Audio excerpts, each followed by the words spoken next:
প্রিয় দর্শক, আপনাদের সবাইকে সাদর আমন্ত্রণ জানাচ্ছি বাংলাদেশ টেলিভিশনের মেধাভিত্তিক প্রতিযোগিতামূলক অনুষ্ঠান জাতীয় টেলিভিশন বিশ্ববিদ্যালয় বিতর্ক প্রতিযোগিতা 2024 উপভোগ করার জন্য। প্রিয় দর্শক, এই আসরে আপনারা কখন উপভোগ করেছেন স্কুল পর্যায়ের বিতর্ক প্রতিযোগিতা, কখনো বা কলেজ পর্যায়ের বিতর্ক প্রতিযোগিতা। তবে চলমান ধারায় আমরা আমাদের পর্বগুলো সাজিয়েছি স্নাতক ও স্নাতকোত্তর শিক্ষার্থীদের অংশগ্রহণে। আজ প্রতিযোগিতাটির প্রথম রাউন্ড। যুক্তির বহমান ধারা এবং আপনাদের মূল্যবোধকে জাগ্রত করার জন্য আজকের বিতর্কের বিষয় নির্ধারণ করা হয়েছে সামাজিক দৃষ্টিভঙ্গি আমাদের দেশের নারীদের ক্রীড়াক্ষেত্রে সাফল্যের প্রধান অন্তরায়। যে দুটো ঐতিহ্যবাহী শিক্ষা প্রতিষ্ঠান আজকের বিষয়কে কেন্দ্র করে যুক্তির দ্বৈরথে লিপ্ত হবে তারা হলো পক্ষ দল জাহানারা ইমাম হল জাহাঙ্গীরনগর বিশ্ববিদ্যালয় এবং বিপক্ষ দল শামসুন্নাহার হল ঢাকা বিশ্ববিদ্যালয়। এবারে পরিচিত হয়ে নেব আজকের পর্বের মেধাবী সব বিতার্কিকদের সাথে। পক্ষ দলে রয়েছেন আমি লুলু মারজান দিনা, জাহাঙ্গীরনগর বিশ্ববিদ্যালয়ে সাংবাদিকতা গণমাধ্যম অধ্যয়ন বিভাগে স্নাতক পর্যায়ে পড়াশোনা করছি। আমি সুরাইয়া লিনা, জাহাঙ্গীরনগর বিশ্ববিদ্যালয়ের লোক প্রশাসন বিভাগে পড়ালেখা করছি স্নাতক পর্যায়ে। আমি মনীষা হক, জাহাঙ্গীরনগর বিশ্ববিদ্যালয়ের বাংলা বিভাগে স্নাতকোত্তর পর্যায়ে অধ্যয়নরত আছি। পক্ষ দলের সহযোগী বিতার্কিক হিসেবে রয়েছে আমি নাবিলা ফাতেমা রিমি, জাহাঙ্গীরনগর বিশ্ববিদ্যালয়ে অ্যাকাউন্টিং অ্যান্ড ইনফরমেশন সিস্টেমস ডিপার্টমেন্টে স্নাতক পর্যায়ে অধ্যয়নরত আছি। আমি শাহনাজ পদ্মা, জাহাঙ্গীরনগর বিশ্ববিদ্যালয়ে অ্যাকাউন্টিং অ্যান্ড ইনফরমেশন সিস্টেম বিভাগে অধ্যয়নরত আছি স্নাতক পর্যায়ে। আমি মালি হাসান মাইশা, জাহাঙ্গীরনগর ইউনিভার্সিটি আইন ও বিচার বিভাগে স্নাতক পর্যায়ে অধ্যয়নরত আছি। আমি শামীমা আক্তার, জাহাঙ্গীরনগর বিশ্ববিদ্যালয়ে আইন ও বিচার বিভাগে স্নাতক পর্যায়ে অধ্যয়নরত আছি। বিপক্ষ দলে রয়েছে আমি হামিদা নিসা, লোক প্রশাসন বিভাগ, চতুর্থ বর্ষ, ঢাকা বিশ্ববিদ্যালয়। আমি সামিয়া মাসুদ মম, পড়াশোনা করছি ঢাকা বিশ্ববিদ্যালয়ের মার্কেটিং বিভাগ দ্বিতীয় বর্ষে। আমি নুসরাত জাহান শামামা, পড়ছি ঢাকা বিশ্ববিদ্যালয়ের শান্তি ও সংঘর্ষ অধ্যয়নে স্নাতকোত্তর। বিপক্ষ দলের সহযোগী বিতার্কিক হিসেবে রয়েছে আমি আসমা সুলতানা লিজা, পড়াশোনা করছি ঢাকা বিশ্ববিদ্যালয়ের চতুর্থ বর্ষে বিশ্বধর্ম ও সংস্কৃতি বিভাগে। আমি সুমাইয়া খাতুন সীমা, ইসলামের ইতিহাস ও সংস্কৃতি বিভাগ, চতুর্থ বর্ষে অধ্যয়নরত। আমি শামীমা নাসরিন তিতলি, অধ্যয়ন করছি সংস্কৃত বিভাগে ঢাকা বিশ্ববিদ্যালয়ে স্নাতকোত্তরে। আমি ইশিতা খাতুন, ইসলামের ইতিহাস ও সংস্কৃতি বিভাগ, স্নাতকোত্তর পর্যায়ে অধ্যয়নরত, ঢাকা বিশ্ববিদ্যালয়। বিতার্কিকদের অবগতির জন্য এবং আপনাদের জ্ঞাতার্থে জানাচ্ছি যে প্রত্যেক দলকে সর্বমোট 17 মিনিট সময় প্রদান করা হবে। অংশগ্রহণকারী দল দুটো নিজেরাই নির্ধারণ করবে যে তারা এই 17 মিনিট সময়ের কতটুকু গঠনমূলক পর্ব এবং কতটুকু যুক্তিখণ্ডন পর্বে ব্যবহার করবে। তাছাড়া অংশগ্রহণকারী বিতার্কিকেরা কে কত মিনিট সময় বক্তব্য রাখবে সেটিও দলগুলোই নির্ধারণ করবে। যুক্তিখণ্ডন পর্বে প্রয়োজন বোধে উভয় দলই একজন নতুন বিতার্কিককে সুযোগ প্রদান করতে পারবে অথবা গঠনমূলক পর্বের যে কেউ একজন যুক্তিখণ্ডন করতে পারবেন। প্রত্যেক বিতার্কিকের নির্ধারিত সময় 30 সেকেন্ড পূর্বে সতর্কতার সংকেত এবং পূর্ণ সময়ের পরে চূড়ান্ত সংকেত প্রদান করা হবে। দর্শক মণ্ডলী, এবার আমরা পরিচিত হব আজকের বিতর্ক প্রতিযোগিতার বিজ্ঞ বিচারক প্যানেলের সাথে, যাদের সুচিন্তিত প্রদেয় ব্যালটের দ্বারাই আজকের প্রতিযোগিতার জয় পরাজয় নিষ্পন্ন করা হবে। আমি প্রথমেই মঞ্চে আমন্ত্রণ জানাচ্ছি ডক্টর মোহাম্মদ শওকত জাহাঙ্গীর, অধ্যাপক, department of accounting and information system, Jagannath বিশ্ববিদ্যালয়। এবারে মঞ্চে আসছেন জনাব রথীন্দ্রনাথ দত্ত, প্রাক্তন বিতার্কিক, বিতর্ক সংগঠক এবং মুক্তিযুদ্ধ বিষয়ক মন্ত্রণালয়ের যুগ্ম সচিব। সবশেষে মঞ্চে আসছেন জনাব মুসাব্বিরুল ইসলাম, 2009 ও 2011 সালে অনুষ্ঠিত 19তম এবং 20তম জাতীয় টেলিভিশন বিতর্ক প্রতিযোগিতায় চ্যাম্পিয়ন দলের সদস্য এবং 20তম বিতর্ক প্রতিযোগিতায় বারোয়ারি পর্বের শ্রেষ্ঠ বক্তা। তাছাড়া পেশাগতভাবে তিনি সরকারের সিনিয়র সহকারী সচিব। বিজ্ঞ বিচারকবৃন্দ একজন বিতার্কিককে তার উপস্থাপনা, উচ্চারণ, ভাষার ব্যবহার, তত্ত্ব ও তথ্য পরিবেশনা, যুক্তির প্রয়োগ ও খণ্ডন এবং তাদের প্রতি বিচারকদের প্রশ্নের সদুত্তরের উপর ভিত্তি করে নম্বর প্রদান করবেন। দর্শক মণ্ডলী, এবারে আমরা পরিচিত হব আজকের প্রতিযোগিতার সম্মানিত সভাপতির সাথে, যিনি অনুষ্ঠানটি পরিচালনা করবেন এবং বিতার্কিকদের উদ্দেশ্যে মূল্যবান বক্তব্য প্রদান করবেন। এবারে মঞ্চে আসছেন সম্মানিত সভাপতি জনাব FH আরিফ, প্রাক্তন বিতার্কিক ও সদস্য, জাতীয় রাজস্ব বোর্ড।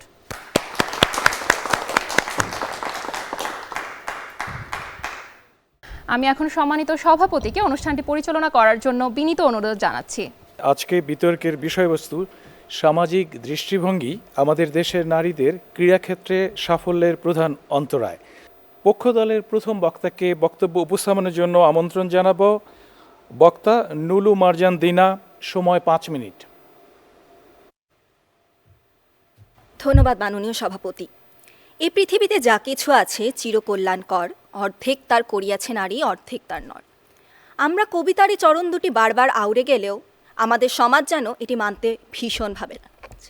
সমাজে পুরুষের অবদান আমরা মেনে নিলেও নারীদের অবদান মেনে নিতে আমাদের কুণ্ঠাবোধ যার পরনাই দৃষ্টিকটু। যে দেশের রাষ্ট্রযন্ত্রের দায়ভার একজন নারীর হাতে, সে দেশে নারীর এ ধরনের অবমূল্যায়ন আমাদেরকে সত্যিই ভাবায়।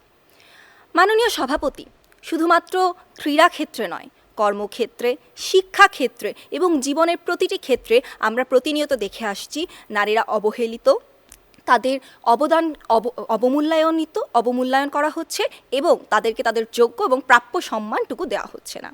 মাননীয় সভাপতি, আমাদের দেশে ক্রীড়াক্ষেত্রে পুরুষদের অবদান যতটুকু আছে, নারীদের অবদান হয়তো তার চেয়ে অনেক বেশি।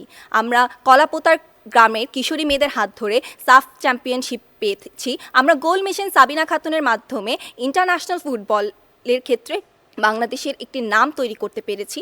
মাননীয় সভাপতি, আমরা জাহানারা আলমদের হাত ধরে ক্রিকেটের শিরোপা লাভ করেছি। মাননীয় সভাপতি, আমাদের দেশের নারীদের ক্রীড়াক্ষেত্রে পিছিয়ে পড়ার প্রধান অন্তরায় সামাজিক দৃষ্টিভঙ্গি। সামাজিক দৃষ্টিভঙ্গি গঠিত হয়েছে আমাদের বিভিন্ন ধর্মীয় গোঁড়ামি, পারিবারিক বিভিন্ন রীতিনীতি এবং সমাজ থেকে আরোপিত বিভিন্ন জীবন আচরণ ও আচরণবিধি নিয়ে। আমাদের উপমহাদেশে নারীদেরকে লজ্জা এবং সম্মানের প্রতীক ধরে তাদের ওপর এসব জীবন আচরণ এবং আচরণবিধি আরোপের হিড়িক খুব বেশি মাত্রায় লক্ষণীয়। খুলনার বটিয়াঘাটার কুইন্স একাডেমি বন্ধের উপক্রম হয়েছে, কারণ সেখানে প্রতিবেশীরা কিশোরী ফুটবলারদের ওপর হামলা করেছে, কারণ তারা হাফ প্যান্ট পরে খেলছে এবং এক্ষেত্রে তাদেরকে বলা হয়েছে তাদের চারিত্রিক সমস্যা আছে, তাদের অগোচরে তাদের ছবি তোলা হয়েছে এবং তাদের নিরাপত্তা লঙ্ঘিত করা হয়েছে। এমনকি সেই কিশোরীদের পক্ষ থেকে যখন মামলা করা হয়, সেই কিশোরীদেরকে অ্যাসিড ছুঁড়ে মারার হুমকি পর্যন্ত দেওয়া হয় মাননীয় স্পিকার। এবং সবচেয়ে দুঃখের বিষয়, এই সম্পূর্ণ হামলার প্রধান কারিগর ছিলেন একজন নারী।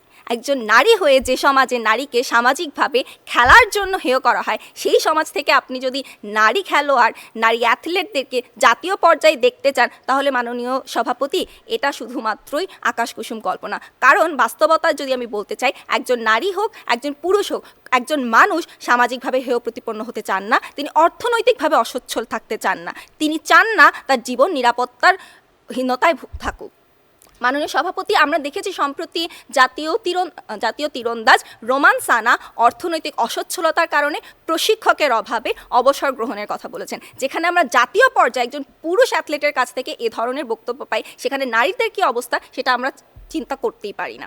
মাননীয় স্পিকার, ফুটবল ক্রিকেটের কথা আমরা অনেক দূরে রাখি, আমরা যদি মার্শাল আর্টের কথা চিন্তা করি, তাইকোয়ান্ডোর কথা চিন্তা করি কিংবা সুইমিংয়ের কথা চিন্তা করি, সেসব ক্ষেত্রে নারী খেলোয়াড়দের অবমূল্যায়ন আরও বেশি দৃষ্টিকটু। তাদের নাম জানা তো অনেক দূরের কথা, এ ধরনের খেলায় যে তারা আসলে অংশগ্রহণ করেন এবং দেশে এবং দেশের বাইরে যে বাংলাদেশকে প্রতিনিধিত্ব করে থাকেন, এ বিষয়ে অনেকে জানা নেই। মাননীয় সভাপতি, আমি হলপ করে বলতে পারি, এখানে থাকা বিতার্কিকেরা সাকিব আল হাসানের 2008 সালের উত্থান থেকে শুরু করে আজ পর্যন্ত তার প্রতিটি আঘাতের গল্প জানে, কিন্তু সম্প্রতি প্রসব বেদনায় মারা যাওয়া নারী ফুটবলারটির নামটি কেউ জানেন না। সেই নারী ফুটবলারটির নাম হচ্ছে রাজিয়া খাতুন। এই মানুষটি সমগ্র তার প্রসূতিকালীন সময়ে কোনো সেবা পাননি, এমনকি প্রসবের পরে তিনি অতিরিক্ত রক্তক্ষরণে মারা গেছেন। তিনি মারা যাওয়ার পরে উপজেলা স্বাস্থ্য কমপ্লেক্স থেকে কিছু মানুষ গিয়ে তার সন্তানের সাথে ছবি তুলেছেন এবং তাদের দায়বদ্ধতাটা শেষ করেছেন। এভাবে যদি আমরা সামাজিকভাবে দায়বদ্ধতার ছবি তুলে একজন মানুষ মারা যাওয়ার পর তার সন্তানের সাথে ছবি তুলে সামাজিক দায়বদ্ধতা শেষ করি, তাহলে মাননীয় সভাপতি, আমরা আমাদের সমাজ থেকে নারী খেলোয়াড়দের উত্থান কখনোই পাবো না।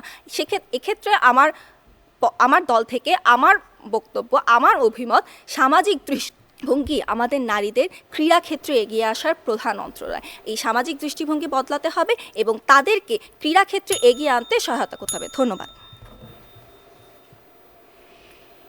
এবারে আমি আহ্বান জানাবো বিপক্ষ দলের প্রথম বক্তা হামিদা আক্তার নিসাকে বক্তব্য উপস্থাপনের জন্য অনুরোধ জানাচ্ছি। সময় 5 মিনিট।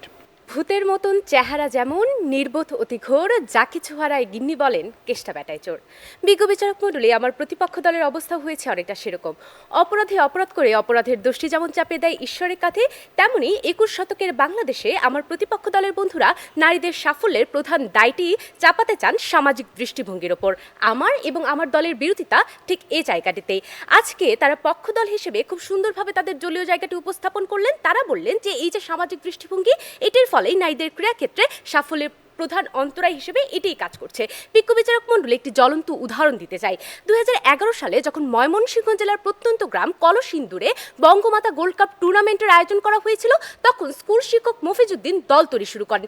গ্রামের কিছু কিছু মানুষ তখন হাসি তামাশা আর ঠাট্টা বিদ্রুপ করত, কিন্তু সে দলটি যখন গোল্ড কাপ জেতে সবার মনোযোগ পেল, সে দলটি 8 জনে যখন যেতে পারলো জাতীয় দলে, ছুতে পারলো সাব চ্যাম্পিয়নশিপ, তখন কিন্তু সে গ্রামের মানুষদের দৃষ্টিভঙ্গিতে পরিবর্তন এসছে। আজ ঘরে ঘরে তারা তাদের মেয়েদেরকে ফুটবলের প্রশিক্ষণ নিতে পাঠাচ্ছে। অর্থাৎ এই যে সামাজিক দৃষ্টিভঙ্গি, সেটি উপেক্ষা করেও সাফল্যটি অর্জন করা যায় এবং সেই সাফল্য অর্জনের মধ্য দিয়ে সেই সামাজিক দৃষ্টিভঙ্গিটিকে পরিবর্তন করা যায়। কিন্তু 2011 সালের আগে যখন প্রান্তিক পর্যায়ে ছিল না এমন কোনো সুযোগ, তখন কিন্তু এত বৃহৎ পরিসরে সাফল্য ধরা দেয়নি আমার বাংলাদেশে। তাই বলতে চাই, সামাজিক দৃষ্টিভঙ্গি একটি কারণ হলেও হতে পারে, তবে প্রধান অন্তরায় কখনোই হতে পারে না। প্রধান অন্তরায় হবে এই যে ব্যবস্থাপনার অভাবটি, সেই ব্যবস্থাপনার অভাবটি। তাই বিপক্ষ দল হিসেবে আমরা আজকে বলে যেতে চাই, সামাজিক দৃষ্টিভঙ্গি নয়, বরং সার্বিক অব্যবস্থাপনায় আমাদের দেশের নারীদের ক্রীড়াক্ষেত্রে সাফল্যের প্রধান অন্তরায়।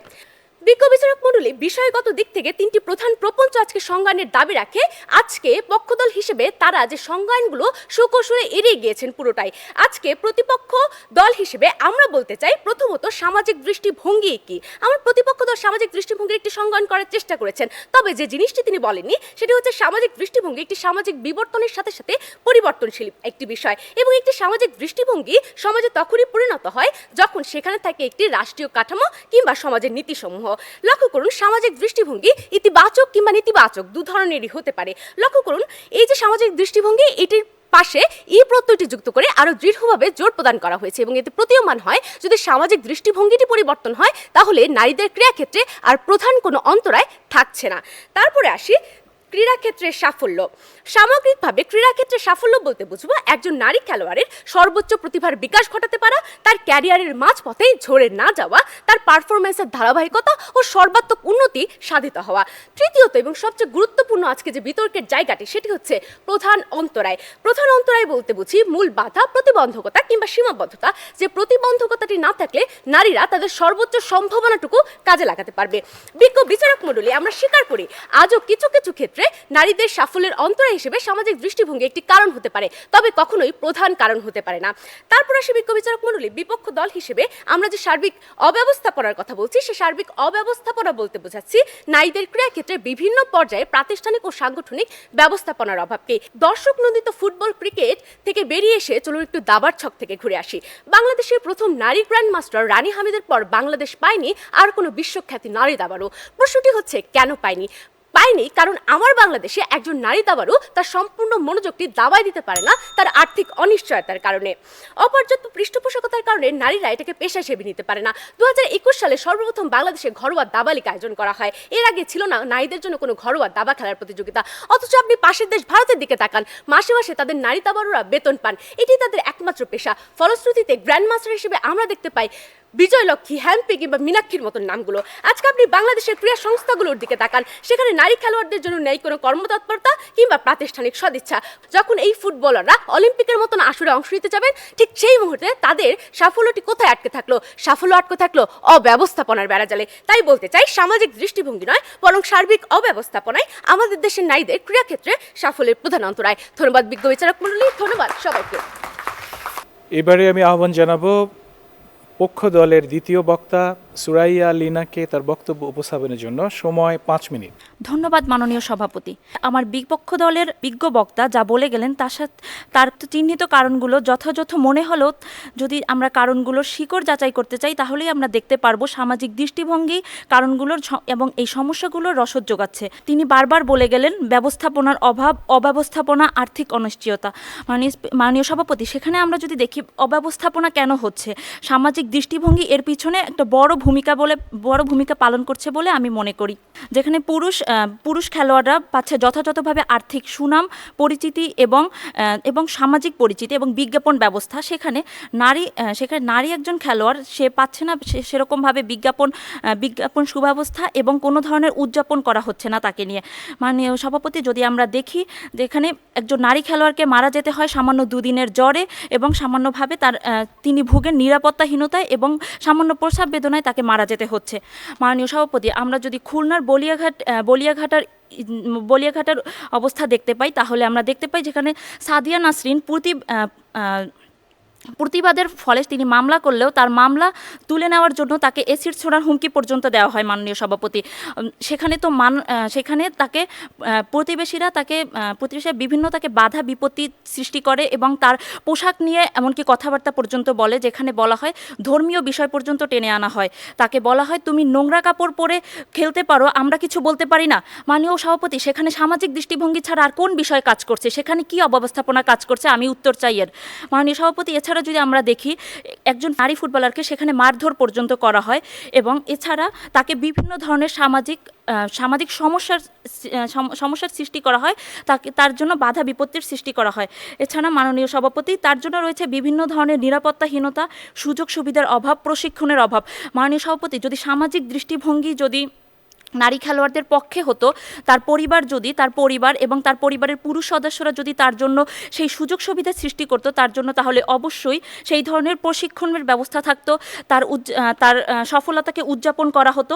এবং এছাড়াও মাননীয় সভাপতি, আমার দলের প্রথম বক্তা যেমনই বলে গেলেন যে আমাদের দেশের সামাজিক দৃষ্টিভঙ্গি সৃষ্টি হয় ধর্ম, সমাজ ও সংস্কৃতি থেকে। বাংলাদেশে সাকিব আল হাসান, তামিম ইকবাল এদেরকে যেভাবে চেনা হয়, জাহানারা আলমেরা ট্রফি আনলেও তাদের সফলতা কি সেইভাবে উদযাপন করা হয়? উদযাপন করা হচ্ছে না তাদের সফলতা সেইভাবে, এবং তারা পাচ্ছে না ঠিকভাবে সুযোগ সুবিধা। তারপর মাননীয় সভাপতি, আমার বিপক্ষ দলের বক্তা বলে গেলেন আর্থিক অনিশ্চয়তা। সামাজিক দৃষ্টিভঙ্গি যদি নারীদের ক্ষেত্রে উন্নত হতো, নারীদের জন্য সুযোগ সুবিধা তৈরি করতো, তাহলে অবশ্যই তাদের এই সমস্যা থাকতো না, যেটা পুরুষ খেলোয়াড়দের ব্যাপারে নেই। পুরুষ খেলোয়াড়রা যেখানে সাফল্য না এনে দিতে পারলেও 10-12 লাখ টাকা বেতন পাচ্ছে, লাখ টাকা বেতন পাচ্ছে, সেখানে একজন নারীর বেতন হচ্ছে মাত্র হাজার কয়েক টাকা, 10 থেকে 30 হাজার টাকা তাদের বেতন। অতএব আর্থিক অনিশ্চয়তা থাকলে অবশ্যই সেখানে একজন নারী ক্রীড়াক্ষেত্রে যাওয়ার সাহস পর্যন্ত পাবেন না। একজন আর্থিক অনিশ্চয়তা থেকে উঠে আসা পরিবার অবশ্যই তার মেয়েকে দিতে চাবেন না যে এমন কোনো ক্রীড়াক্ষেত্রে। এছাড়া মাননীয় সভাপতি, আমাদের বিপক্ষ দলের বক্তা বলে গেলেন সামাজিক বিবর্তনের সাথে সাথে পরিবর্তনশীল সামাজিক দৃষ্টিভঙ্গি। কিন্তু মাননীয় সভাপতি, আমাদের সামাজিক দৃষ্টিভঙ্গি কি সামাজিক বিবর্তনের সাথে সাথে আসলেই পরিবর্তন হয়েছে? পরিবর্তন হলে তাহলে নারীদের জন্য কেন সুযোগ সুবিধা তৈরি হচ্ছে না? নারীদের জন্য কেন প্রশিক্ষকের অভাব তৈরি হচ্ছে? নারীদের কেন তিরস্কারমূলক কথা শুনতে হচ্ছে? তাহলে সামাজিক বিবর্তনের সাথে কই পরিবর্তন হচ্ছে? পরিবর্তন তো হচ্ছে না। নিরাপত্তার অভাব, আর্থিক অসচ্ছলতা এগুলো তো রয়েছেই। এছাড়া মাননীয় সভাপতি, আমরা যদি দেখতে পাই ময়মনসিংহের কথা বলে গেলেন।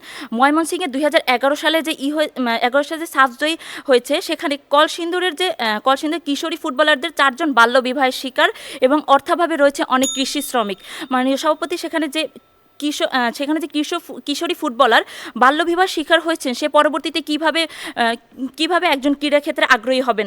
এছাড়া রয়েছে সাবিনা ইয়াসমিন, যে 2 দিনের জ্বরে মারা গেলেন। সে যদি যথাযোগ্যভাবে সুযোগ সুবিধা পেতেন এবং সামাজিক দৃষ্টিভঙ্গির কারণে আটকে না যেতেন, তাহলে অবশ্যই সে একজন সাফজয়ী নারী দলের সদস্য হতেন। অবশেষে আমি মনে করছি সামাজিক দৃষ্টিভঙ্গি নারীদের ক্রীড়াক্ষেত্রে সাফল্যের প্রধান অন্তরায় হিসেবে কাজ করছে, এবং সামাজিক দৃষ্টিভঙ্গি যদি পরিবর্তিত করা যায়, তাহলেই নারীর ক্রীড়াক্ষেত্রে সফলতা আশা করা যায়। ধন্যবাদ মাননীয় সভাপতি। এবারে বিপক্ষ দলের দ্বিতীয় বক্তা সামিয়া মাসুদ মমকে আমি আহ্বান জানাচ্ছি। সময় 5 মিনিট। দ্বার বন্ধ করে দিয়ে ভ্রমটারে রুখি, সত্য বলে আমি তবে কোথা দিয়ে ঢুকি। আজকের বিতর্কের মঞ্চে দাঁড়িয়ে রবীন্দ্রনাথ ঠাকুরের পংক্তি দুটোর সাথে সুর মিলিয়ে আমারও বলতে ইচ্ছে হচ্ছে, দৃষ্টিভঙ্গির দোহাই দিয়ে সত্যটারে ঢাকি, অব্যবস্থাপনা বলে আমি তবে এদিক দিয়ে ঢুকি। আজকের আমার বিজ্ঞ প্রতিপক্ষ যেভাবে সামাজিক দৃষ্টিভঙ্গির উপর দায়ভার চাপিয়ে একে আমাদের নারীদের ক্রীড়াক্ষেত্রে সাফল্যের মূল বাধা হিসেবে চিহ্নিত করার চেষ্টা করছেন, তাতে করে এর পেছনে প্রধান কারণ হিসেবে যে সার্বিক অব্যবস্থাপনা আষ্টে পৃষ্ঠে জড়িয়ে আছে, সেটি থেকে যায় লোকচক্ষুর আড়ালে। মাননীয় সভাপতি, বিজ্ঞ বিচারক মণ্ডলী এবং উপস্থিত সকলকে শুভেচ্ছা জানিয়ে আমি যুক্তি খণ্ডনে চলে যাচ্ছি। লক্ষ্য করুন মাননীয় সভাপতি, প্রতিপক্ষ দলের দ্বিতীয় বক্তা উল্লেখ করেছেন যে সামাজিক দৃষ্টিভঙ্গির কারণে সার্বিক অব্যবস্থাপনা হয়, কিন্তু আমরা আজকে বলছি যে সামাজিক দৃষ্টিভঙ্গির কারণে সার্বিক অব্যবস্থাপনা হয় না, বরং আমাদের সমাজে সার্বিক অব্যবস্থাপনা বিদ্যমান বলেই সামাজিক দৃষ্টিভঙ্গি এখনো কিছু কিছু ক্ষেত্রে বিরূপ রয়ে গেছে। লক্ষ্য করুন, এককালে আমাদের দেশে নারীদেরকে বিদ্যালয়ে পাঠাতেও তারা শিকার হতো পারিবারিক বাধার এবং তারা শিকার হতো বিরূপ সামাজিক দৃষ্টিভঙ্গির। কিন্তু সরকার পক্ষ থেকে যখন আর্থিক অনুদান আসলো, উপবৃত্তি আসলো, তখন সেই অভিভাবকরাই পারিবারিক বাধা পেরিয়ে তাদের সন্তানদের পাঠাতে শুরু করলো বিদ্যালয়ে, যার ফলশ্রুতিতে আমরা দেখতে পারি বর্তমানে বিভিন্ন বোর্ড পরীক্ষায় ছেলেদের চেয়ে মেয়েদের সাফল্যের হারই বেশি। সুতরাং এ থেকে এটি প্রমাণিত হয় যে যথাযথ নীতি এবং ব্যবস্থাপনার প্রয়োগের মাধ্যমে সামাজিক দৃষ্টিভঙ্গিও পরিবর্তিত হয়ে যায়। এবার ফিরে আসে আমাদের দলীয় বক্তব্যে। কার্ল মার্কসের সামাজিক পরিবর্তন তত্ত্ব অনুসারে মানব সমাজ এবং সামাজিক দৃষ্টিভঙ্গি ক্রমাগত পরিবর্তনশীল। আবার হফস্টেডের মতে সমাজে প্রচলিত নীতি একসময় সামাজিক দৃষ্টিভঙ্গি হিসেবে প্রতিষ্ঠা লাভ করে। এই দুটি তত্ত্ব থেকে এটি প্রমাণিত হয় যে আমার প্রতিপক্ষ আজকে যে সামাজিক দৃষ্টিভঙ্গিকে প্রধান অন্তরায় হিসেবে চিহ্নিত করছেন, সেটি আসলে যথাযথ ব্যবস্থাপনা এবং নীতির মাধ্যমে প্রভাবিত এবং পরিবর্তিত হয়। লক্ষ্য করুন, তত্ত্বের মাধ্যমে আমি ইতোমধ্যেই প্রমাণ করে দিয়ে গেছি যে 1970 সালের সামাজিক দৃষ্টিভঙ্গি এবং বর্তমান সময়ে বাংলাদেশের মানুষের সামাজিক দৃষ্টিভঙ্গি কোনোভাবেই এক নয়। আমাদের দেশের প্রধানমন্ত্রী বর্তমানে ক্রীড়াক্ষেত্রে নারীদের জন্য বিভিন্ন নারীবান্ধব উদ্যোগ নিয়েছেন। তার এই উদ্যোগের কারণে আমাদের মানুষের সামাজিক দৃষ্টিভঙ্গি পরিবর্তিত হয়েছে ইতিবাচকভাবে। যুগান্তর পত্রিকার তথ্য অনুযায়ী মাননীয় প্রধানমন্ত্রী বর্তমানে আমাদের দেশের নারী ক্রীড়াবিদদের উন্নয়নের লক্ষ্যে 10 কোটি টাকা অনুদান দিয়েছেন। সুতরাং আমরা দেখতে পাচ্ছি যে এখানে সামাজিক দৃষ্টিভঙ্গিও পরিবর্তিত হচ্ছে ইতিবাচকভাবে এবং সরকার পক্ষ থেকেও আমরা পাচ্ছি পৃষ্ঠপোষকতা। সুতরাং বাধাটি আসলে কোথায় থেকে যাচ্ছে? লক্ষ্য করুন মাননীয় সভাপতি, বাধাটি আসলে এই জায়গায় থেকে যাচ্ছে আমরা যেখানে বলছি সার্বিক ব্যবস্থাপনা এবং সংগঠনের বিভিন্ন দুর্নীতির কারণ। চলুন ঘুরে আসি 1980 সালের সেই দিনে, যেদিন বাংলাদেশের একমাত্র নারী ক্রীড়াবিদ হিসেবে গিনেস বুকে নাম লেখানো Zobera Rahman লিনু Asian games table টেনিসে 5ম স্থান অধিকার করেছিলেন। 44 বছর পেরিয়ে গেল, তার সে অর্জনের কোনো পুনরাবৃত্তি এখনো হয়নি। এর দায়ভার সামাজিক দৃষ্টিভঙ্গির উপর বর্তায় না, বরং বর্তায় স্বজনপ্রীতি সহ নানাবিধ অভিযোগে জর্জরিত টেবিল টেনিস ফেডারেশনের উপর। অশ্রুভেজা চোখে যখন প্রথম আলোর পাতায় পড়ি গত 14ই মার্চ সাফজয়ী নারী ফুটবলার রাজিয়া সুলতানা সন্তান প্রসবকালে মৃত্যুবরণ করেন। প্রথম আলোর প্রতিবেদন অনুসারে বাফুফে তাকে গর্ভাবস্থায় দেয়নি কোনো অর্থ, কোনো খাদ্য সহায়তা, তার কোনো খোঁজ খবরও নেয়নি এবং তার মৃত্যুর পরও প্রকাশ করেনি কোনো দুঃখজনক বিবৃতি। সুতরাং এভাবে সাংগঠনিক পৃষ্ঠপোষকতা এবং আর্থিক নিরাপত্তা নিশ্চিত করতে না পারার কারণে ঝরে পড়ছে রাজিয়ার মতো উদীয়মান নারী ক্রীড়াবিদরা। আজকে আমার প্রতিপক্ষ দলের কাছে একটি প্রশ্ন রেখে যাচ্ছি, তারা যে সামাজিক দৃষ্টিভঙ্গির কথা বলছেন, এই রাজিয়া সুলতানা তো সেই সামাজিক দৃষ্টিভঙ্গিকে উপেক্ষা করে আজকে সাফ জয় করে আসতে পেরেছিলেন, কিন্তু তার এই সাফল্যটি ধারাবাহিকতা বজায় রাখতে পারলো না কেন? তার কারণ কি সামাজিক দৃষ্টিভঙ্গি নাকি সংগঠনের সার্বিক অব্যবস্থাপনা? আশা করছি তারা এই উত্তরটি দিয়ে যাবেন। আমার প্রতিপক্ষ দলের প্রথম বক্তা আমাকে একটি প্রশ্ন উত্থাপন করেছেন যে আজকে নাকি আমরা যেই সাফজয়ী নারী ফুটবলার মারা গেলেন তার নামটিও উচ্চারণ করতে পারবো না। আমরা সেই সাফজয়ী নারী ফুটবলার নামটি উচ্চারণ করছি, সেটি হচ্ছে রাজিয়া খাতুন নয়, বরং রাজিয়া সুলতানা। সুতরাং আজকে বিভিন্ন তথ্য ও যুক্তির মাধ্যমে আমরা এটি প্রমাণ করে দিয়ে গেলাম যে আসলে ক্রীড়াক্ষেত্রে নারীদের সাফল্যের প্রধান প্রতিবন্ধকতা আসলে সামাজিক দৃষ্টিভঙ্গি নয়, বরং প্রাতিষ্ঠানিক ও সাংগঠনিক বিভিন্ন অব্যবস্থাপনা, অর্থাৎ সার্বিক অব্যবস্থাপনা। ধন্যবাদ মাননীয় সভাপতি, ধন্যবাদ সবাই। এবারে পক্ষ দলের তৃতীয় বক্তা মনীষা হক তার বক্তব্য উপস্থাপন করবেন, সময় 5 মিনিট। ধন্যবাদ মাননীয় সভাপতি আমাকে সুযোগ দেওয়ার জন্য।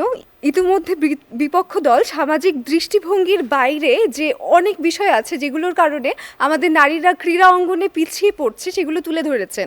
এর ভেতরে আছে অর্থনৈতিক অনিশ্চয়তা, নিরাপত্তার অভাব, তারপরে দুর্নীতি, সার্বিক অব্যবস্থাপনা। কিন্তু আমরা যদি গভীরভাবে বিশ্লেষণ করি যে এইগুলোর প্রত্যেকটার সাথে আসলে গভীরভাবে জড়িত সামাজিক দৃষ্টিভঙ্গি। কেননা সামাজিক দৃষ্টিভঙ্গির কারণেই বা সামাজিক দৃষ্টিভঙ্গিটা বিশ্লেষণ করলে যদি আমরা দেখতে পাই তাহলে একটি দেশের সামাজিক দৃষ্টিভঙ্গি নির্ধারণ করে দেয় যে সার্বিক নিরাপত্তাটা একটা সমাজের প্রত্যেক জনগোষ্ঠীকে সমানভাবে দেওয়া হবে কিনা, বা আর্থিক সচ্ছলতাও কি সমানভাবে প্রদান করা হবে কিনা।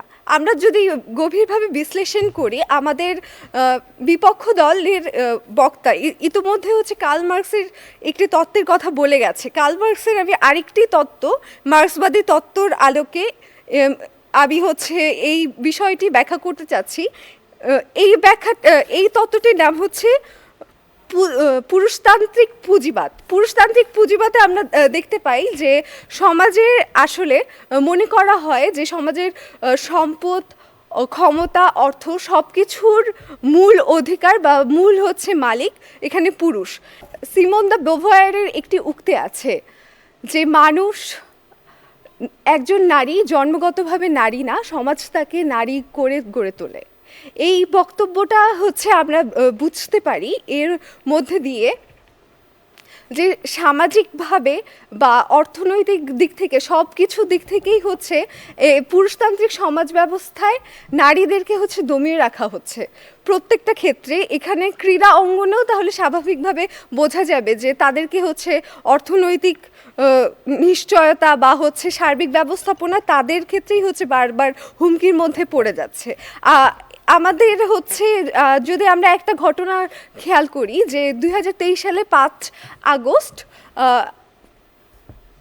খুলনায় একজন নারী ফুটবলারকে তার হচ্ছে পোশাকের জন্য প্রশ্নবিদ্ধ করা হয় এবং তাকে হচ্ছে নির্যাতন করা হয়। তাকে হচ্ছে বলা হয় যে এই ছোট পোশাক পরে কেন খেলা হচ্ছে, কিন্তু দেখা যায় যে পরবর্তীতে যখন সে এই বিষয়ে কথা বলতে যাচ্ছে সমাজই তার উপরে হচ্ছে গায়ে হাত তুলছে। এবং সব থেকে মানে করুণ বিষয়টি হচ্ছে যে সমাজের যেই ব্যক্তি এই একজন খেলোয়াড় কেন হচ্ছে ছোট পোশাক পরিধান করে খেলার মাঠে অংশগ্রহণ করবে সেও কিন্তু ছিল আসলে নারী। সেই ক্ষেত্রে বোঝা যায় যে শুধুমাত্র অন্যান্য অনেক কারণ থাকলেও যে সামাজিক দৃষ্টিভঙ্গিটাই আসলে হচ্ছে নারীদেরকে পিছিয়ে দিচ্ছে। যদি আমরা সামাজিক দৃষ্টিভঙ্গিটা উন্নত করতে পারি, যদি অন্তরায়গুলো থেকে হচ্ছে বের হয়ে আসতে পারি, তাহলে একমাত্র পুরুষরা যেরকম হচ্ছে পুরো বিশ্বব্যাপী ক্রীড়া অঙ্গনে উদযাপিত হচ্ছে, তাদের সাফল্যকে উদযাপন করা হচ্ছে, নারীদেরকেও একইভাবে হচ্ছে উদযাপন করা হবে। ধন্যবাদ। এবার আমি বিপক্ষ দলের তৃতীয় বক্তা নুসরাত জাহান শামামাকে বক্তব্য উপস্থাপনের অনুরোধ জানাচ্ছি। সময় 5 মিনিট। নাগরিক কবি তার পণ্ডশ্রম কবিতায় বলেছিলেন, এই নিয়েছে ওই নিল যা, কার নিয়েছে চিলে, চিলের পিছে মরছি ঘুরে আমরা সবাই মিলে। কবিতা যেমন আসল সত্যি উদ্ঘাটন না করেই সকলে একতরফাভাবে চিলের পেছনে ছুটছিল, ঠিক তেমনি নারীদের ক্রীড়াক্ষেত্রে সাফল্যের প্রধান অন্তরায় হিসেবে আমার প্রতিপক্ষ দল একপাক্ষিকভাবে এই সামাজিক দৃষ্টিভঙ্গিকে দায়ী করে যাচ্ছেন, যার ধূম্রজালে ঢাকা পড়ছে সত্যিকারের প্রতিবন্ধকতার জায়গাটি।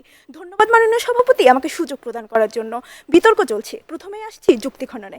আজকে প্রতিপক্ষ দলের দলনেতার কথা শুনে মনে হলো বাংলাদেশের প্রত্যেকটা মানুষ উচ্চ পর্যায় থেকে শুরু করে একদম প্রত্যেকটা পর্যায়ের মানুষ আসলে পুরুষতান্ত্রিকতার দোষে দুষ্ট, কিন্তু এটি আসলে ঠিক নয়। আজ যদি বাংলাদেশের প্রত্যেকটা মানুষ পুরুষতান্ত্রিকভাবে চিন্তা করতো, তাহলে কিন্তু এই যে নারী যে দলগুলো এগুলো আসলে গড়ে উঠতো না, বাফুফেও গড়ে উঠতো না। তাহলে এবং আমাদের যে প্রধানমন্ত্রী তিনিও কিন্তু একজন নারী এবং তিনি অনেক পৃষ্ঠপোষকতার চেষ্টা করছেন। তাহলে সমস্যাটা কোথায়? সমস্যাটা হচ্ছে আমরা বলার চেষ্টা করছি বিভিন্ন পর্যায়ের যথাযথ পরিকল্পনার অভাব, বিভিন্ন পর্যায়ের অব্যবস্থাপনা সমূহ। অর্থাৎ এই যে অব্যবস্থাপনা সমূহ ঘটছে এটি কোনো পুরুষতান্ত্রিক মানসিকতার জন্য ঘটছে না, বরং কর্মতৎপরতার অভাব এবং বিভিন্ন ধরনের দুর্নীতি ইত্যাদির কারণে ঘটছে। আজকে তাদের পক্ষ থেকে আরেকটি কথা বলার চেষ্টা করেছিলেন দলনেতা যে পুরুষতান্ত্রিকতা, নারীদের অংশগ্রহণ নেই। লক্ষ্য করুন, নারী উইং এর প্রধানের নামেও কিন্তু দেখা যাচ্ছে যে দুর্নীতির ছাপ। অর্থাৎ নারীরা থাকলেও আসলে দেখা যাচ্ছে এক্ষেত্রে কোনো উন্নতি আসছে না। তার মানে পুরুষতান্ত্রিক কোনো মনোভাবের দোষে দুষ্ট হয় না দুর্নীতি, বরং এটি একটি ব্যক্তিগত নৈতিকতার স্খলন। লক্ষ্য করুন, আজকে তাদের দল থেকে প্রধান বাধা বিষয়টাকে বারবার এড়িয়ে যাওয়ার চেষ্টা করা হচ্ছে। প্রথম বাধা কিন্তু আসলে প্রধান বাধা নয়, প্রধান বাধা সেটি যেই বাধাটি অতিক্রান্ত করে আমি আসলে এগিয়ে যেতে পারবো না। অর্থাৎ মনে করুন, প্রথমে হচ্ছে কলসিন্দুরের মেয়েদের উদাহরণই ধরুন, তারা প্রথমে যেই সামাজিক যে বাধাটি পেয়েছিল সেই সামাজিক বাধাটি উতরে গিয়েও তারা কিন্তু সফলতা অর্জন করেছিল, কিন্তু জাতীয় দলে গিয়ে তারা ঝরে পড়েছে কেন? কারণ বিভিন্ন সার্বিক অব্যবস্থাপনার বেড়াজালে গিয়ে। এবং আমরা এটা লক্ষ্য করতে পারি যে এবছরই নারী লীগ আয়োজন করার জন্য বাফুফে তাদেরকে বাইরে খেলতে যেতে দেয়নি, এবং এক্ষেত্রে এরপরে পরবর্তীতে উদ্বোধনী অনুষ্ঠান হওয়ার পরেই নারী লীগটা আসলে আর হয়নি। এক্ষেত্রে তাদের কি হয়েছে, তাদের অর্থনৈতিক অনিরাপত্তা সৃষ্টি হয়েছে। এই কারণেই সিরাজ জাহান স্বপ্নার মতো মেয়েরা মাঝপথে এসে ধরে যায়। সুতরাং সাফল্যের ক্ষেত্রে সবচেয়ে প্রথম বাধাটি আসলে প্রধান বাধা নয়, প্রধান বাধা সেটি যেটি আপনাকে সাফল্যের পথে যেতে দিবে না। এছাড়াও তাদের কাছ থেকে একটা কথা বলা, আমরা বারবার বলার এটা চেষ্টা করছিলাম যে সার্বিক অব্যবস্থাপনা এটি যখন ঠিক হয়ে যাবে তখন কিন্তু সামাজিক দৃষ্টিভঙ্গি ঠিক হয়ে যাবে, এবং কিছু বিরূপ সামাজিক দৃষ্টিভঙ্গি থাকলেও তা কিন্তু আসলে কাজে লাগবে না। কিন্তু তারা কিন্তু আজকে এটা প্রমাণ করে দিয়ে যেতে হবে যে সামাজিক দৃষ্টিভঙ্গি ঠিক করার মাধ্যমে সার্বিক অব্যবস্থাপনাগুলো ঠিক হয়ে যাবে। লক্ষ্য করুন, সামাজিক দৃষ্টিভঙ্গি পুরুষতান্ত্রিক মানসিকতা চলে গেলেই কি দুর্নীতি ঠিক হয়ে যাবে, কর্মতৎপরতার অভাব ঠিক হয়ে যাবে? যাবে না। এবার আসছি অর্থনৈতিক অনিরাপত্তার ক্ষেত্রে। লক্ষ্য করুন, নারীদের প্রাপ্ত অর্থ কম হবার কারণ কি? কারণ হচ্ছে ধারাবাহিক খেলা না থাকা, অবকাঠামোগত বিভিন্ন সমস্যা, যা আসলে পৃষ্ঠপোষক আনতে দিচ্ছে না। স্পন্সর আনার প্রথম লক্ষ্য হচ্ছে দর্শক প্রিয়তা। লক্ষ্য করুন, আজকে যখন আমরা দেখি নিউজিল্যান্ড এবং অস্ট্রেলিয়ার নারী বিশ্বকাপ পেয়েছিল 200 কোটিরও অধিক দর্শক। এছাড়াও 2021 সালে যখন নাটোরের প্রত্যন্ত গ্রামে অনুষ্ঠিত ফুটবল খেলা দেখতে হাজার হাজার মানুষ টিকিট কেটে যায়, 2021 সালেই অনূর্ধ্ব নারী ফুটবল দলের ফাইনাল দেখতে কমলাপুর স্টেডিয়ামে ছিল হাজার হাজার দর্শক। তাহলে ঠিক কদিন আগে যখন সিঙ্গাপুর এবং বাংলাদেশের ম্যাচটি হলো, সেটি ছিল দর্শক শূন্য। তাহলে মূল শহরে এই যে দর্শক শূন্য, এর কারণ কি সামাজিক দৃষ্টিভঙ্গি? না, বরং এর কারণ হচ্ছে যথাযথ প্রচারণার অভাব, যথাযথ পরিকল্পনার অভাব। এবং এই কারণে দেখা যাচ্ছে, আমরা দেখতে পাচ্ছি মাইকিং পোস্টারিং হয় না, ঘাটতি ছিল প্রচারণায়, যার ফলাফল দর্শক শূন্য ম্যাচ, আসছে না স্পন্সর, ক্ষতিগ্রস্ত হচ্ছে আমাদের নারীদের আর্থিক দিকটি। তাই মনে করছি আজকের এই বিতর্কের দিকে দাঁড়িয়ে আমরা বিপক্ষ দল হিসাবে আমরা বিভিন্ন তথ্য, যুক্তি এবং যুক্তি খণ্ডনের মাধ্যমে এটি প্রমাণ করে দিয়ে গেছি যে সামাজিক দৃষ্টিভঙ্গি নয়, বরং সার্বিক অব্যবস্থাপনাই আমাদের দেশের নারীদের ক্রীড়াক্ষেত্রে সাফল্যের প্রধান অন্তরায়। ধন্যবাদ মাননীয় সভাপতি, ধন্যবাদ সবাইকে। আমরা দুটি দলের প্রতিযোগীদের মূল পর্বের বক্তব্য শুনলাম। এবার যুক্তিখণ্ডন পর্ব। আমি যুক্তিখণ্ডন পর্বে পক্ষ দলের বক্তা লুলু মারজান দিনাকে 2 মিনিটে তার বক্তব্য উপস্থাপনের অনুরোধ জানাচ্ছি। ধন্যবাদ মাননীয় সভাপতি। মাননীয় সভাপতি, আমার বিপক্ষ দল বারবার এসে বলে যাচ্ছেন সামাজিক দৃষ্টিভঙ্গি নয়, বরং নারী ক্রীড়াবিদদের এগিয়ে আসার সাফল্যের প্রধান অন্তরায় আর্থিক অনিশ্চয়তা এবং সার্বিক অব্যবস্থাপনা। সত্যি বলতে আমাদের দেশের প্রেক্ষাপটে অব্যবস্থাপনা একটি বড় সত্য। শুধু ক্রীড়া ক্ষেত্রে নয়, রাষ্ট্রযন্ত্রের প্রতিটি রন্ধ্রে এই ব্যথা। কবির ভাষায় যদি বলি, কারে কহিব মনের কথা, সর্বাঙ্গে ব্যথা। সেই অব্যবস্থাপনা থেকেও বেরিয়ে আসছেন ক্রীড়াবিদেরা। পুরুষ ক্রীড়াবিদরা বেরিয়ে আসছেন, সাঁতারুরা আসছেন, ক্রিকেটাররা আসছেন, দাবারুরা আসছেন, কিন্তু বেরিয়ে আসছেন না কেবলমাত্র নারী ক্রীড়াবিদরা। এটা কি সামাজিক দৃষ্টিভঙ্গিতে বৈষম্যের সবচেয়ে বড় উদাহরণ নয়? মাননীয় সভাপতি, তারা বলছেন একটা সময় নারীদের শিক্ষার অধিকার ছিল না, আস্তে আস্তে সরকারি পৃষ্ঠপোষকতায় তারাও শিক্ষাক্ষেত্রে এগিয়ে আসছেন। কিন্তু মাননীয় সভাপতি, এই যে উন্নয়নের কথা তারা বলছেন নারীর ক্রীড়াক্ষেত্রে, শিক্ষাক্ষেত্রে, এই উন্নয়নটি কেবলই বাহ্যিক। এখানে না তো আমাদের সমাজের রন্ধ্রে রন্ধ্রে থাকা যে মানসিক দোষ, যে মানসিক রোগ, যে সামাজিক রোগটা বাসা বেঁধে আছে, সেই রোগের কোনো উন্নয়ন ঘটেনি। এখনও উচ্চশিক্ষার ক্ষেত্রে, চাকরির ক্ষেত্রে, এমনকি আমরা কোন ধরনের কাপড় পরবো, কোন ধরনের খেলায় আসলে আমরা আমাদের নাম দেব, সেই ধরনের সিদ্ধান্ত নিচ্ছে আমাদের সমাজের এবং আমাদের পরিবারের পুরুষ সদস্যরা। আমরা বলছি না যে সমাজের যে দৃষ্টিভঙ্গি সেটা শুধুমাত্র পুরুষতান্ত্রিকতায় আক্রান্ত, এবং পুরুষতান্ত্রিকতার শিকার শুধুমাত্র নারীরা। পুরুষতান্ত্রিকতার শিকার একই সাথে নারীরাও হচ্ছেন, পুরুষরাও হচ্ছেন। পুরুষদের থেকে আমরা বিভিন্ন অযৌক্তিক দাবি দেওয়া রাখছি, চাইছি তারা এমনভাবে সফলতা অর্জন করুক যার আসলে কোনো যুক্তি নেই। কিন্তু মাননীয় সভাপতি, আমরা চাই সাম্য আসুক, আমাদের সমাজে সাম্য আসুক, এবং শুধুমাত্র এই যে উন্নয়নের কথা আমরা বলে যাচ্ছি, এটা যানবাহনের রঙের প্রলাপের মতো নয়, বরং ভেতর থেকে যাতে সেই যানবাহনটা সঠিক হয়, এবং আমাদের যে সমাজ নামক যে বাহনটি, সেটা আসলে তার দুটি চাকা, নারী এবং পুরুষ উভয়ের উপর চলা শুরু করে। সর্বশেষ বলতে চাই, আমাদের সমাজে সাম্য আসুক, গণমাধ্যমে উঠে আসা নামগুলো বাদেও আমরা যাতে চিনি আমাদের নারী খেলোয়াড়দের, যাতে রাজিয়া খাতুন এবং সুলতানার নামের এই কনফিউশনের মতো ব্যাপারটা তৈরি না হয়। ধন্যবাদ মাননীয় সভাপতি। যুক্তিখণ্ডন পর্বে বিপক্ষ দল থেকে আমি অনুরোধ জানাবো নুসরাত জাহান শামামাকে। 2 মিনিট সময়। লক্ষ্য করুন মাননীয় সভাপতি, তাদের কাছ থেকে আরেকটি প্রশ্ন এসেছে যে আসলে মেয়েরা কেন তুলনামূলকভাবে ছেলেদের দিকে পিছিয়ে আছে। লক্ষ্য করুন, তারা যেটা বলার চেষ্টা করছে, আসলে যে প্রচেষ্টাগুলো হচ্ছে সেটা কিন্তু আসলে তেমন পুরুষতান্ত্রিক মানসিকতা রয়ে গেছে। কিন্তু মাননীয় প্রধানমন্ত্রী ঐকান্তিক প্রচেষ্টার পরেও কেন আমরা বারবার হোঁচট খাচ্ছি? কারণ অন্যান্য যে মানুষগুলো ছিল, সংশ্লিষ্ট সবার যে প্রচেষ্টাটি দরকার ছিল সেটি নেই। সেটির বিনিময়ে কি আছে? দুর্নীতি আছে, অনিয়ম আছে। জাতীয় ক্রীড়া পরিষদের ওয়েবসাইটে 46টি ক্রীড়া ফেডারেশনের প্রত্যেকটি ফেডারেশনই প্রতি বছর অর্থ বরাদ্দ পায় বিভিন্ন ধরনের, কিন্তু তাদের নেই কোনো আর্থিক সক্ষমতা, নেই কোনো দক্ষ সংগঠক, যার কারণে খেলোয়াড়দের থাকে না কর্মসংস্থান। এছাড়াও জেলা পর্যায়ে হোক কিংবা বাইরের কোনো পর্যায়ে হোক, প্রত্যেকটা ক্ষেত্রেই নেই কোনো লিগ, নেই কোনো প্রতিযোগিতামূলক আসর। আন্তঃস্কুল অ্যাথলেটিক্স ছিল স্পষ্ট অনিয়ম এবং জালিয়াতি। দুর্নীতির দায়ে বাফুফে বারবার প্রশ্নবিদ্ধ হচ্ছে। এই ব্যাপারগুলো কিন্তু ছেলেদের ক্ষেত্রেও ঘটছে। তাহলে মেয়েরা পিছিয়ে যাচ্ছে কোথায়? সেটাই আমরা বলছিলাম। ওই যে মেয়েদের যখন ইতোমধ্যেই পৃষ্ঠপোষকতার একটি সমস্যা রয়েছে, সুতরাং দুটো সমস্যা মিলিয়ে মেয়েরা আসলে পিছিয়ে যাচ্ছে। এটি কোনোভাবেই আসলে পুরুষতান্ত্রিক কোনো মানসিকতার কারণে মেয়েরা পিছিয়ে যাচ্ছে না, বরঞ্চ ওই যে পৃষ্ঠপোষকতা এবং এই যে দুর্নীতি, দুটো মিলে আসলে মরার উপর খাড়ার ঘা সৃষ্টি হয়েছে। এছাড়াও তারা বলার চেষ্টা করছিলেন আসলে সাঁতার এবং বিভিন্ন ক্ষেত্রে মেয়েরা উঠে আসছে। লক্ষ্য করুন, 2016 সালে এসি গেমসে প্রথম বাংলাদেশি নারী সাঁতারু হিসেবে সোনা জেতেন মাহফুজা খাতুন, কিন্তু দিন দিন অবস্থা এমন দাঁড়িয়েছে যে সোনা জেতা তো পরে, নারী সাঁতারু খুঁজতেই ফেডারেশনের খুব রীতিমতো খারাপ অবস্থা। ফেডারেশনের যথাযথ উদ্যোগের ফলে আসছে না নতুন সাঁতারু। এছাড়াও তৃণমূল থেকে নেই কোনো প্রতিভা অন্বেষণের কার্যক্রম। শেষ সাঁতারুর খোঁজে বাংলাদেশ হয়েছিল 2016 সালে। এছাড়াও প্রতিপক্ষ দল বলার চেষ্টা করলেন যে পারিপার্শ্বিক চাপে অনেক প্রতিভা অঙ্কুরেই বিনষ্ট হচ্ছে।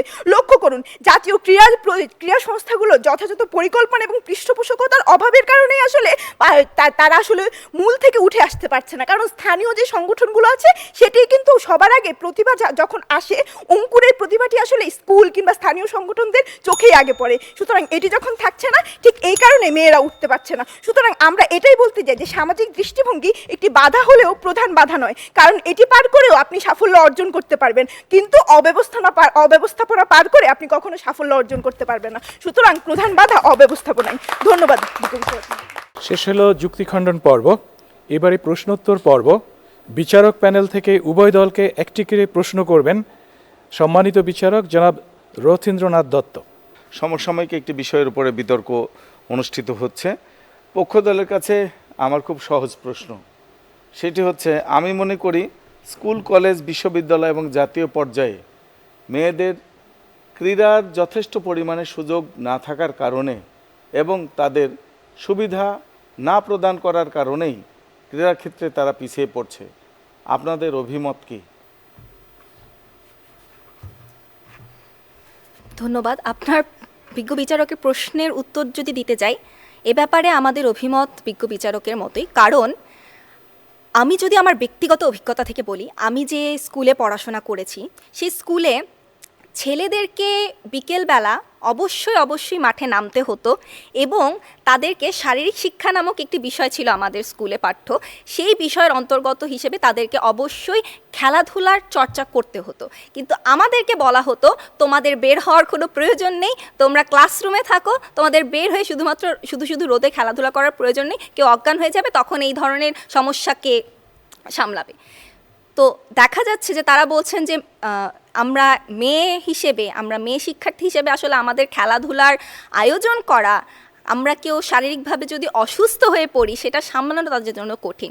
তাদের দৃষ্টিভঙ্গিটাই এমন যে আমরা শারীরিকভাবে অসামর্থ্য, আমরা একটি, এবং এমনটিও এসেছে আমার বিভিন্ন শিক্ষকের কাছ থেকে যে তোমাদেরকে শিখে আসলে লাভটা কি, তোমরা তো আসলে কোনো শিরোপা জিততে পারবে না, তোমরা তো আসতে পারবে না, উঠে আসতে পারবে না, ছেলেরা তো কমপক্ষে কিছু একটা করে আসবে, তোমরা তা পারবে না। কিন্তু মজার ব্যাপার হচ্ছে আমাদের স্কুল থেকে কাবাডিতে একমাত্র খেলা যে কাবাডি, যেটা মেয়েরা খেলতে পারতো, সেটিতেই শুধুমাত্র আমাদের স্কুল শিরোপা জিতেছিল। বাকি ছেলেদেরকে যে বিভিন্ন খেলায় পাঠানো হয়েছিল তারা একটিতেও শিরোপা জেতেনি। সামাজিক দৃষ্টিভঙ্গিকে আমরা যতবারই বলছি যে প্রধান অন্তরায়, আমার বিজ্ঞ বিচারক যে প্রশ্নটি করলেন সেই প্রশ্নটি আসলে সেই আমাদের মতামতকে আসলে আরও বেশি জোরালো করছে। ধন্যবাদ। বিপক্ষ দলকে প্রশ্ন, সামাজিক দৃষ্টিভঙ্গি আমাদের মেয়েদের আষ্টেপৃষ্ঠে বেঁধে রেখেছে। এই সামাজিক দৃষ্টিভঙ্গি পরিবর্তনের সমাজের যথাযথ উদ্যোগ এবং সহযোগিতা আসেনি বলেই মেয়েরা খেলাধুলার ক্ষেত্রে পিছিয়ে পড়ছে। এখান থেকে উত্তরণের সঠিক পদ্ধতিটা কী হতে পারে? ধন্যবাদ বিজ্ঞ বিচারক আমাকে এত সুন্দর প্রশ্ন করার জন্য। আপনার প্রশ্নটি ছিল সামাজিক দৃষ্টিভঙ্গি আমাদের মেয়েদের আষ্টেপৃষ্ঠে বেঁধে রেখেছে। এই সামাজিক দৃষ্টিভঙ্গি পরিবর্তনের যথাযথ উপায়টি কি? যথাযথ উপায়টি হচ্ছে সার্বিক ব্যবস্থাপনা জোরদার করা, কাঠামোগত বিভিন্ন নীতি নির্ধারণী পর্যায়ে সঠিক সিদ্ধান্ত নেওয়া। যেমনটি আমরা দেখেছি বাল্যবিবাহের ক্ষেত্রে কিংবা ইফটিজিংয়ের ক্ষেত্রে, বর্তমানে কিন্তু ইফটিজিংয়ের মাত্রাটি আগের মতো আর নেই। যখন প্রশাসন, স্থানীয় প্রশাসন এবং কাঠামোগত দিকে সঠিক পরিকল্পনাটি নেওয়া হয়েছিল এবং সঠিক নীতি নেওয়া হয়েছিল, তখন কিন্তু ওই সমস্যাটি আস্তে আস্তে কমে এসেছে। এক্ষেত্রে সামাজিক যে বাধাগুলো রয়েছে, এই বাধাগুলো যখন আমরা বিভিন্ন সাংগঠনিক বিভিন্ন পদক্ষেপ নিব, বিভিন্ন পরিকল্পনা নিব, মেয়েদের অর্থনৈতিক নিরাপত্তা নিশ্চিত করতে পারবো এবং পরিকল্পনা যে আমরা নিচ্ছি পরিকল্পনাগুলো যথাযথ হবে, সেক্ষেত্রে তখন দেখা যাবে যে এই যে সামাজিক দৃষ্টিভঙ্গি, এটি আসলে আমাদের মেয়েদের আষ্টেপৃষ্ঠে বেঁধে রাখতে পারবে না। কারণ আমাদের পরিবার জানবে আমার মেয়ের একটি স্থায়ী ক্যারিয়ার আছে, আমার মেয়ের একটি অর্থনৈতিক নিশ্চয়তা আছে এবং পরিবার আসলে তাদের নিজের আগ্রহে যেমন এখন মেয়েদেরকে স্কুলে পাঠাচ্ছে, ঠিক তখনই আসলে কাঠামোগত পরিবর্তনের মাধ্যমে মেয়েদেরকে আসলে খেলাধুলায় পাঠাবে। সুতরাং যে সামাজিক বিরূপ দৃষ্টিভঙ্গিটির আমরা কথা বলছি, সেই বিরূপ দৃষ্টিভঙ্গিটি আসলে সম্পূর্ণরূপে বিলুপ্ত হয়ে যাবে এবং সার্বিক ব্যবস্থাপনাগত দিকে যখন আমরা সব দিকে যখন ঠিক ব্যবস্থা নিব এবং দেখা যাবে যে প্রত্যেকটি পর্যায়ে দুর্নীতি, অবকাঠামোগত অনিয়ম যখন বন্ধ হয়ে যাবে, তখনই আসলে এই দৃষ্টিভঙ্গি বিলুপ্ত হবে। ধন্যবাদ বিজ্ঞ বিচারক। উভয় দলের যুক্তি উপস্থাপন, যুক্তি খণ্ডন ও প্রশ্নোত্তর শুনলাম। এবার উভয় দলের মেধাবী প্রতিযোগীদের উদ্দেশ্যে আমি সবিনয়ে দু একটি কথা বলি। আমরা জানি সমাজ মাত্রই সর্বত্র সাফল্য, উন্নয়ন ও প্রগতির প্রণিধানযোগ্য পূর্বশর্ত হচ্ছে সামাজিক দৃষ্টিভঙ্গি, কিন্তু অব্যবস্থাপনাও কম দায়ী নয়। কারণ উন্নয়নকামী সমাজ মাত্রই ব্যবস্থাপনা এবং নিয়মের উন্নয়নের অবকাশ আছে, সে কারণেই সমাজটি উন্নত নয়। কিন্তু বাংলাদেশে নারীরা বিভিন্ন ক্ষেত্রে যে অগ্রগতি সাধন করেছে, সমাজের নেতৃত্বের এবং সমাজের দৃষ্টিভঙ্গিরই অবদান বলে আমরা মনে করি। যদিও সামাজিক দৃষ্টিভঙ্গিতে পরিবর্তনের যথেষ্ট অবকাশ আছে, প্রয়োজন আছে, তা সত্ত্বেও সামাজিক দৃষ্টিভঙ্গির কারণেই নারীরা সকল ক্ষেত্রে অনেক দূর এগিয়ে আছে। 1970 সালে শ্রমবাজারে 4% নারীর পরিবর্তে বর্তমানে নারীদের শ্রমবাজারে অংশগ্রহণ 38%। তখন গড়ায়ু যখন 40 ছিল, পুরুষের 45 ছিল, এখন গড়ায়ু নারীদের পুরুষের চেয়ে বেশি। এবং শিল্প, সাহিত্য, সিভিল সার্ভিস, সমাজসেবা থেকে শুরু করে সকল অঙ্গনে নারী নেতৃত্বের ভূমিকা অপরিহার্য এবং দৃশ্যমান। মোথার জায়গা হলো যে দৃষ্টিভঙ্গিরও পরিবর্তন প্রয়োজন আছে এবং ব্যবস্থাপনারও উন্নয়নের যথেষ্ট প্রয়োজন রয়েছে। আমরা মনে করি যে নারী পুরুষ ভেদাভেদ ভুলে গিয়ে পেশা, স্থান, বিত্ত, শিক্ষা নির্বিশেষে মানুষ হিসাবে মর্যাদাবোধ প্রতিষ্ঠার জন্য সকলে কাজ করব এবং সকলকে সচল থাকতে হবে। আলবার্ট আইনস্টাইন একটা কথা বলেছেন, life is a bicycle but you'll have to keep moving. চলতে হবে, বাইসাইকেলে উঠে দাঁড়িয়ে থাকা যায় না। নারী হোক পুরুষ হোক একসাথে হাত মিলিয়ে এগিয়ে যাব, সেটি আমাদের স্বপ্ন হওয়া উচিত। আমি মনে করি বর্তমান সময়ে নারীরা নেতৃত্বে এবং বিভিন্ন ক্ষেত্রে যেভাবে অবদান রাখছে, অব্যবস্থাপনাও কমে আসবে, দুর্নীতি যেখানে যেখানে আছে যারা আপনারা বলেছেন সেগুলো কমে যাচ্ছে এবং কমে আসবে, একটু সময়ের প্রয়োজন মাত্র। আমরা অনেক ক্ষেত্রেই এখন অনুক্ষণ উদ্ভাবনে আছি, আমাদের সমস্ত শক্তি উন্নয়ন, প্রগতি এবং মানবাধিকার প্রতিষ্ঠায় নিয়োজিত করছি।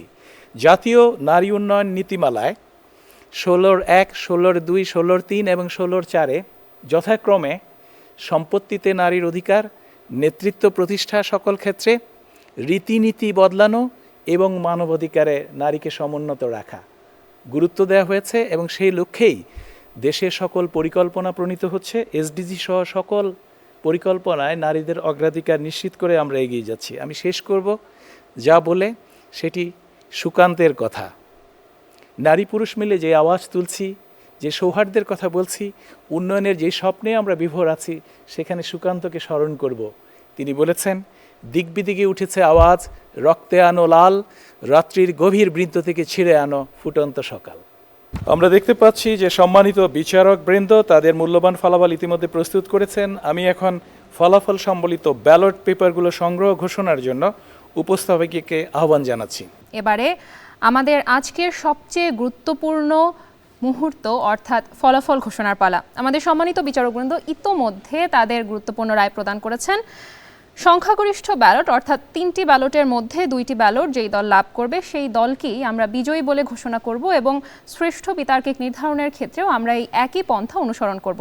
আমি এখন বিচারকদের কাছ থেকে ব্যালটগুলো সংগ্রহ করে নিচ্ছি।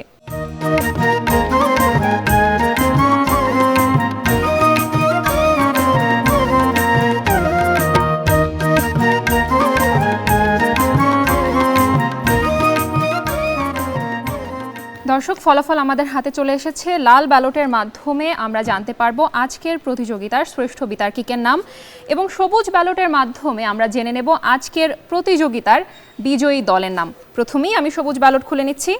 দর্শক, প্রথম সবুজ ব্যালট অনুযায়ী আজকের প্রতিযোগিতার বিজয়ী দল শামসুন্নাহার হল, ঢাকা বিশ্ববিদ্যালয়। দ্বিতীয় ব্যালট অনুযায়ী আজকের প্রতিযোগিতার বিজয়ী দল বিপক্ষ দল শামসুন্নাহার হল, ঢাকা বিশ্ববিদ্যালয়। অভিনন্দন আপনাদেরকে। দর্শক, আমরা 2টি ব্যালটের ফলাফল পেয়ে গিয়েছি। 2টি ব্যালটে আমরা দেখতে পাচ্ছি শামসুন্নাহার হল, ঢাকা বিশ্ববিদ্যালয় তারা বিজয়ী হয়েছেন। তবুও নিয়ম রক্ষার্থে তৃতীয় ব্যালট খুলে নিচ্ছি এবং তৃতীয় ব্যালট অনুযায়ী আজকের প্রতিযোগিতার বিজয়ী দল শামসুন্নাহার হল, ঢাকা বিশ্ববিদ্যালয়। দর্শক, অর্থাৎ 3-0 ব্যালটের ব্যবধানে নিরঙ্কুশভাবে আজকের বিতর্ক প্রতিযোগিতায় বিজয়ী দল শামসুন্নাহার হল, ঢাকা বিশ্ববিদ্যালয়। অভিনন্দন আপনাদের সবাইকে। এবারে জেনে নেওয়ার পালা আজকের প্রতিযোগিতার শ্রেষ্ঠ বিতার্কিকের নাম। দর্শক, প্রথম ব্যালট অনুযায়ী আজকের প্রতিযোগিতার শ্রেষ্ঠ বিতার্কিক বিপক্ষ দলের নুসরাত জাহান শামামা। দর্শক, দ্বিতীয় ব্যালট অনুযায়ী আজকের প্রতিযোগিতার শ্রেষ্ঠ বিতার্কিক বিপক্ষ দলের তৃতীয় বিতার্কিক নুসরাত জাহান শামামা।